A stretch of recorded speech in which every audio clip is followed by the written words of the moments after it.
Hi, hey, ha, ho, he. Good afternoon from London, England to all football lovers around the world.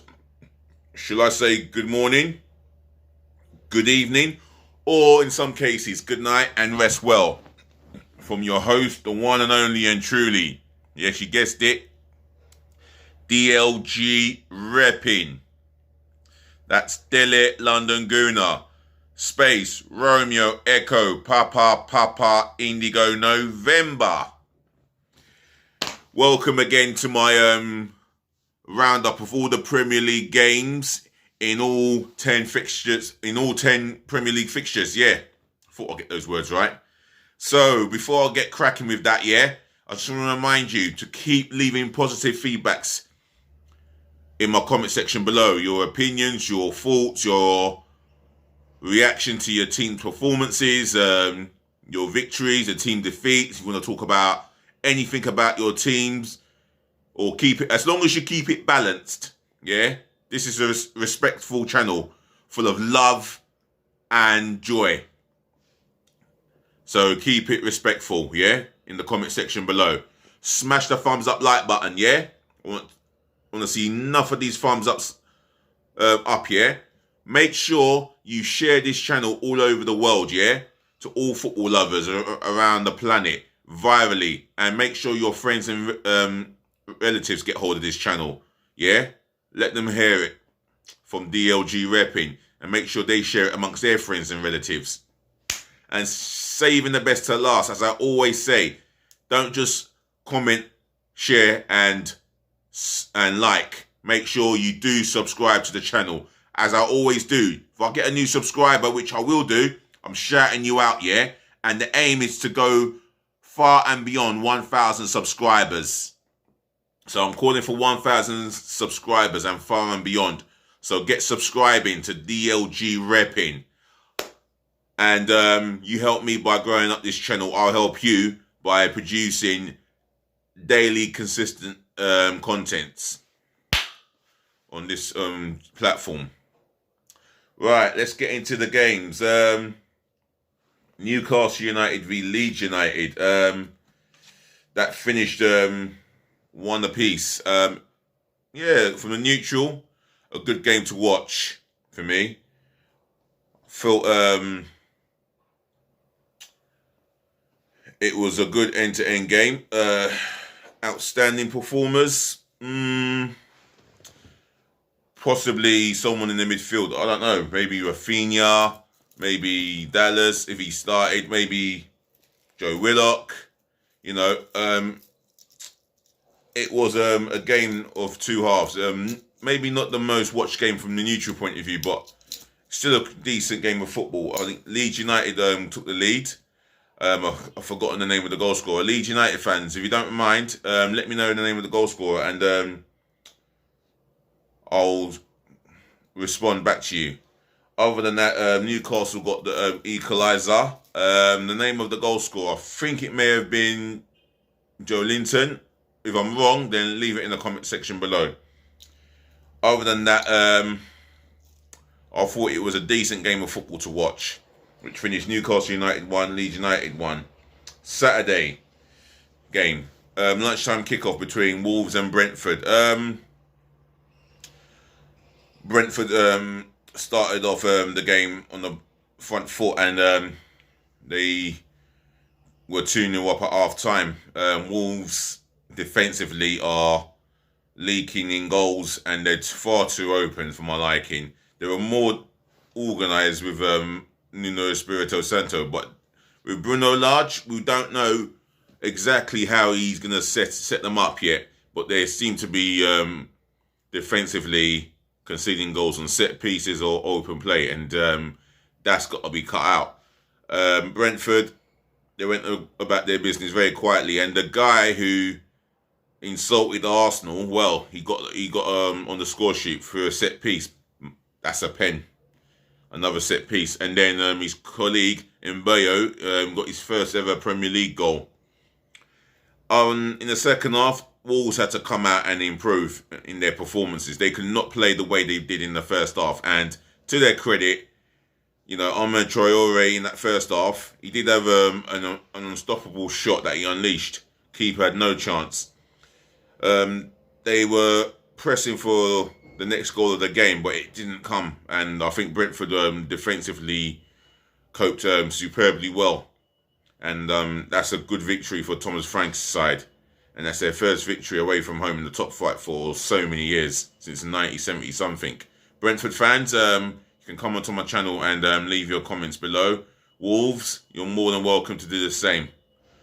Otherwise, it finished Wolverhampton Wanderers 0, Brentford 2. Burnley v Arsenal. I would say, from an Arsenal fan perspective, it was not comfortable for us to watch. The free kick was sublime by Odegaard. And then he said Ozil there. Other than that, another okay-ish performance, if I'm being honest. Below average. We had a little bit of control in the first half, but other than that, there were some outstanding individual performances from a positive point of view. Gabriel, Tomiyasu and Ramsdale. The negatives, Ben White. He was sloppy, slow, lethargic, and he can't continue to have games like this. Otherwise, he will be dropped. And it will be calls from myself and many Arsenal fans around the world to drop Ben White, regardless of his price tag, which is no fault of his own. Burnley's part, in second half, they were fantastic. They were sharper than us in the beginning of the second half. They dominated the second half mainly. They were a lot more up for it. Those long balls, to be fair, the Arsenal defence did cope well. Gabriel, Tomiyasu in particular, they're the two that really coped in the air with Chris Woods and Ashley Barnes. First half, Burnley did have their opportunities as well. But Arsenal looked pretty comfortable. Although they won't be playing Burnley every week, the opposition will get a lot better, with the greatest of respect to Burnley. Nevertheless, it finished Burnley 0, Arsenal 1. Aston Villa v Everton, that was the 5:30 kickoff.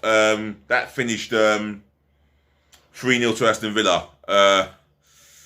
Everton, yeah, they were second best in particular in that second half. And yeah, Villa were worthy of their victory, I felt. The goal scorer.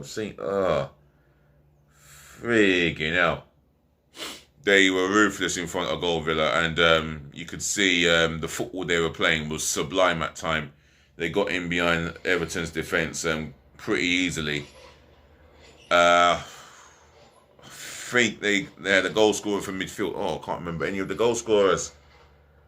I think Danny Ings got a goal. I feel that he got a goal. With Villa fans, you need to help me out here.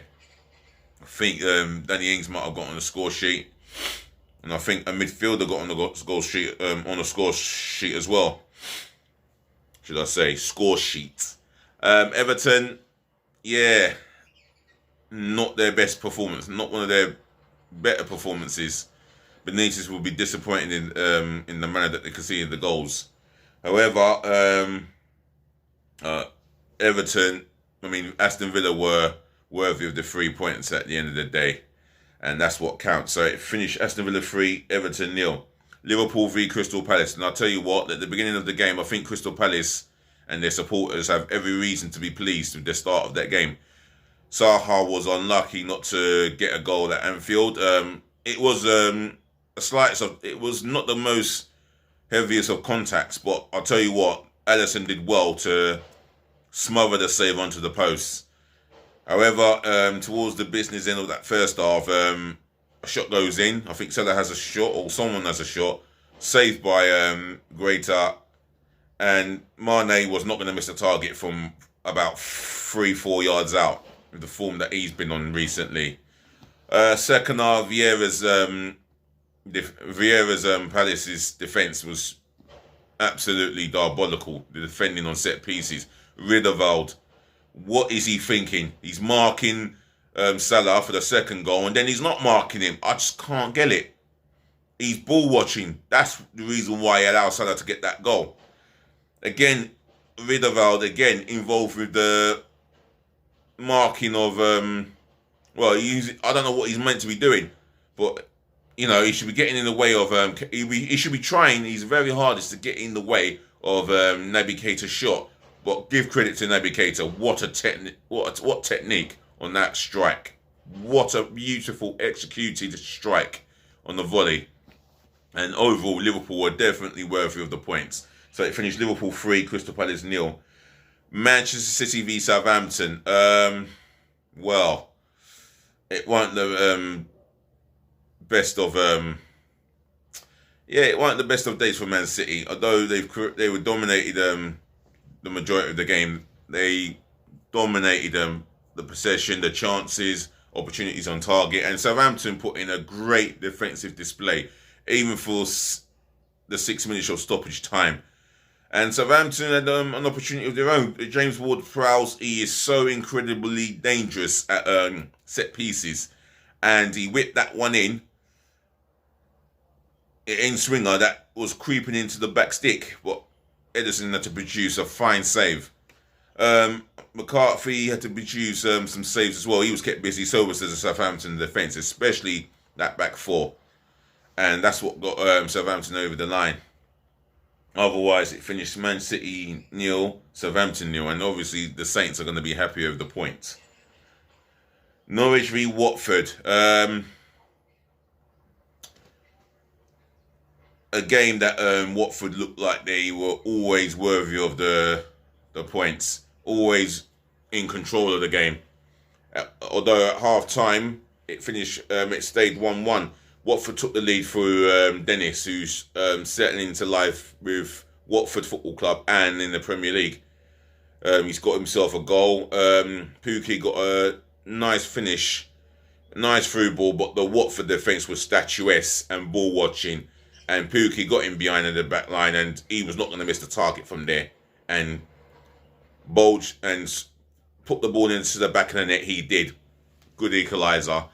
Second half, Watford had the bit between their teeth, and you could see Ismail Assar was the difference between the two teams.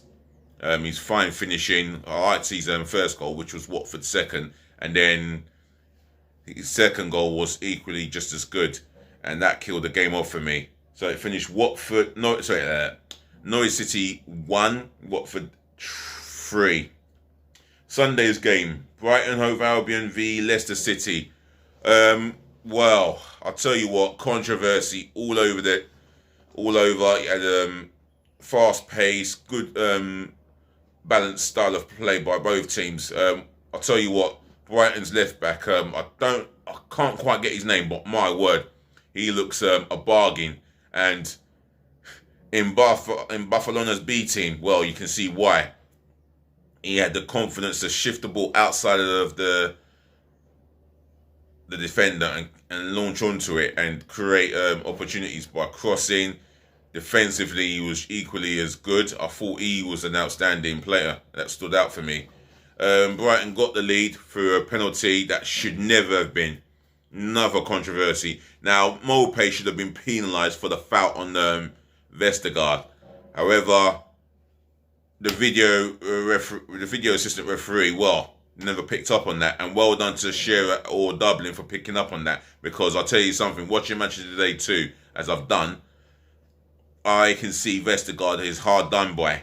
He should have had a free kick for himself and Leicester City. However, the penalty was rewarded in Brighton's favour and Mopé tucked it away. The second goal of that game, I think it was deserved by Brighton. I cannot remember the goal scorer of that goal. Oh, yes, Danny Welbeck. Yes, good header, very good header. Glanced it at the back stick there, keeper no chance, and I think that it was the game that That was the goal that effectively killed the game. Leicester got a good goal back. They played it patiently as possible, and Jamie Vardy was not going to miss from 3 yards out. And it was a good tapping and a good team goal. The first two disallowed goals I'd like to talk about. The one with before he did his goal, there was a goal scored by Leicester, which was rightfully disallowed. But the second one, I'll tell you this now, the goalkeeper's view was not blocked, and Ndidi was so hard done by. Leicester should have come away from the Amex Arena with a point, technically. Maybe on another day they could have won the game. If you cancel out Mopé's penalty, technically they could have won the game.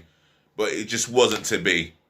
VAR, well, it's the beginning of the era for VAR still. It's barely 2 years old yet, so let's be patient, all football fans around the world. VAR will pay dividends in the end. That's what I'm going to say. Other than that, it finished Brighton over Albion 2, Leicester 1. West Ham United v Manchester United. Good game for the neutral for me. Enjoyable to watch. West Ham saw less of the ball, but they created the better chances. And speaking of which, one fell for Ben Rama where he had a deflected shot off Varane into the back of the net. Then 5 minutes later, Ronaldo, he was just onside, had an effort smotheredly saved by Fabianski, but there was no way Ronaldo was going to miss a tap-in.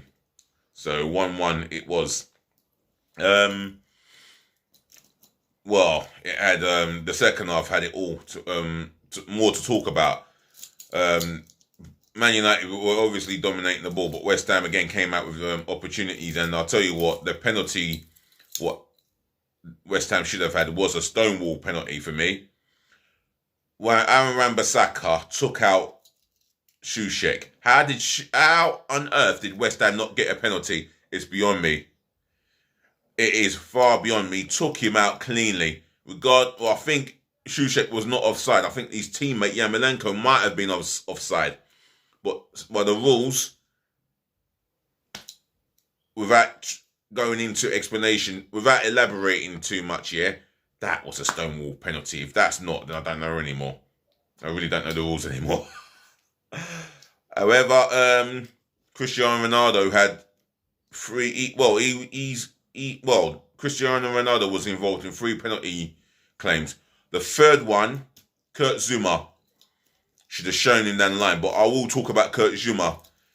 He had a good game up until the business end of that game. Now, he is closest. Well, he was facing Jesse Lingard, but the thing is, he should have shown him down the line. He cannot allow Lingard on that right peg of his. Otherwise, he's going to have problems. He's going to give himself a tough task to stop him from shooting on his right foot. Cuts inside Mr. Zuma on the left-hand side and unleashes an unstoppable strike. Top draw strike in the top bins. And that's what won the game for Man United. At the other end, Luke Shaw is Luke Shaw can be so stupid. That was a stupid thing for Luke Shaw to do. He had his left arm out when the cross comes in. It's like he was waiting for the cross to come in so he can stop it with his left arm. What was he thinking? Luke Shaw has got to use his brain. He's got to get goal side of his opponent and as tight as possible. He didn't do neither of those things and he conceded a stupid penalty. And I'll tell you what, David Moyes is even more stupid. Why did he go to Noble, who did not warm up during the game, and ask him to go and take that penalty? That's complete idiotic, moratic thing to do. Declan Rice should have been allowed to take that penalty. There would have been more chance of him scoring that penalty and getting West Ham the point. And I think it would have been justified that it would have been justified that West Ham and Manchester United share the spoil of the shares, or take the spoil of the shares between them. A point between Man United and West Ham would have been justified. And if any Man United fan or West Ham fan disagree with that, then the comment section is in the comment section is below the screen. You know where it is. However, it finished West Ham United 1, Manchester United 2. Last game but not least, the one that I quite enjoyed. Well, not from the first half. I have to say, Tottenham were electrifying. The high intensity went their way. The Opportunities went their way. It was just a case of they couldn't break that Chelsea defence down. In the second half, completely different defensively, and Chelsea were on top of them from the second 45 minutes. They were far the better team, and you can see why they're European champions. Early in the second half, set pieces, a corner comes in, Malonzo with that wicked left foot, Ings outswinger, Thiago Silva, beautiful header from a top world class centre half, defended well, and I think he was the man of the match in that game. Second goal, well, the substitution from Tuchel, second to none. Start of the second half, he brings on Kante, and you can see why Chelsea were the better team. Kante made a big difference. N'Golo Kante. Let me say that name with respect, because he made a big difference. And he's 20-odd yards out, has a shot, deflects off Dyer, hits one post and it's just bulging into the back of the net. Lloris couldn't do nothing about that. And I think Chelsea could have had about 2, if not 3 more goals, but they got the next goal. And Rudiger, at the back stick of all people to score. But mind you, they say that he scored for Germany during the international break, so he's picked up a bit of form there, Rudiger. Well done to him. And it finished Spurs 0, Chelsea 3. Now, this is the end of my recordings. This is where let me rephrase that again. Right, that's all the fixtures done. So I'm coming to the end of this recording. So allow me to say, ladies and gentlemen, to the boys, to the girls, thank you for listening. Thank you for tuning in. Thank you for watching. And also, as I always say on a consistent basis, saving the best to last, thank you so much for putting up with me. Yeah. Otherwise, otherwise I should be able to do another video later on or tomorrow. So watch out for me again. Otherwise, take care of your friends, take care of your friends, take care of your family, take care of yourselves. Stay safe, peace, love, and blessing, as I always say. Until next time we speak again, just please be nice.